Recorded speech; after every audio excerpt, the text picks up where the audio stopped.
quitté mon mec avec qui j'étais depuis 11 ans pour un homme que je n'avais jamais vu en vrai. Ça s'est passé il y a 5 ans. J'avais un très bon job. Je vivais aux Antilles, à Saint-Martin. Et mon job, il y a eu des trucs un peu bizarres qui se sont passés. Il y a eu une pression qui a été mise sur moi qui a fait que j'ai pété un plomb, j'ai quitté mon job, j'ai fait une bonne dépression, j'ai fait de l'anorexie mentale. Ça n'allait pas du tout. Dans la période où je ne travaillais plus, j'ai décidé de me mettre sur Discord où j'ai rejoint un groupe d'amis. Et il y a ce fameux gars qui a déboulé. Et la première phrase qu'il a dit, j'ai entendu sa voix. J'ai eu le coup de foudre instantané. Mais c'est super! Pourtant, il s'est rien dit de bizarre. Et pendant un mois, on discutait tous ensemble et avec lui. Et je voyais que lui, c'était la même chose. Il avait ressenti cette même alchimie, bizarrement. J'ai envisagé de quitter mon copain de l'époque à ce moment-là. En me disant, bah voilà, si je ressens des trucs pour quelqu'un d'autre, c'est que je dois pas rester avec lui.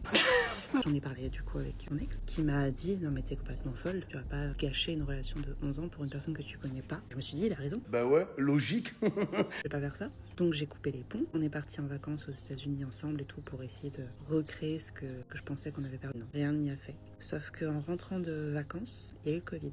Et il y a eu le confinement.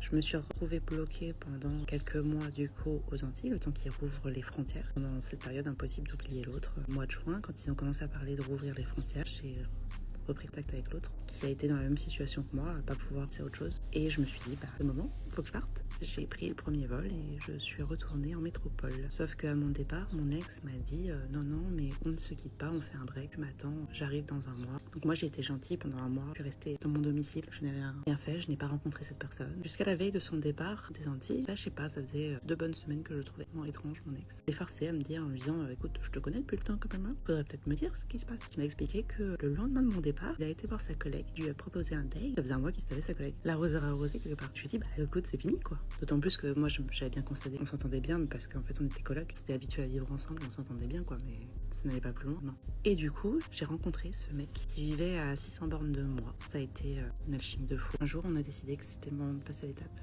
Donc j'ai déménagé, je l'ai rejoint et nous voilà 5 ans plus tard avec un bébé, avec un amour que j'ai jamais connu avant et on pleurait pour l'autre. Il faut savoir que pendant 11 ans, il ne m'a jamais dit je t'aime. Quand je lui disais pourquoi tu me le dis pas, il me disait bah je sais pas ce que ça veut dire, je t'aime, donc je ne sais pas si je t'aime. Il m'avait déjà quitté au bout de 6 ans de relation, puis finalement il était revenu et j'avais jamais un câlin, jamais un bisou, enfin vraiment on était des colocs quoi. C'était prévisible, non, très prévisible.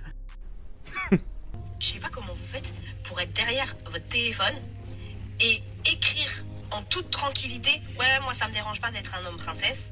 Ouais, maintenant c'est comme ça, blablabla. On régule le marché.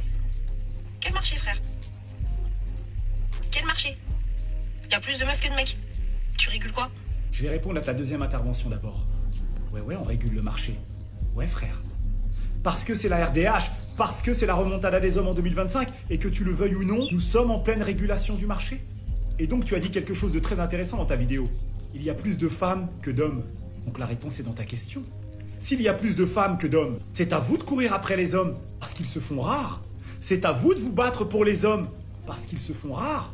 Les hommes ont le choix, car il y a plus de femmes sur cette terre. Donc oui, les hommes ont le choix, parce qu'il y a plus de choix. Et concernant ta première intervention sur les hommes princesses, qui ne me concerne pas directement, cette expression, on va se le dire, elle a floppé.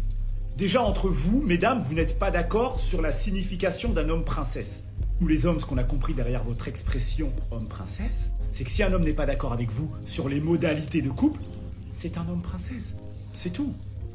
Donc en réalité, si un homme ne se comporte pas comme vous souhaitez qu'il se comporte, c'est un homme princesse. Non, c'est juste un homme qui ne vous convient pas. C'est tout.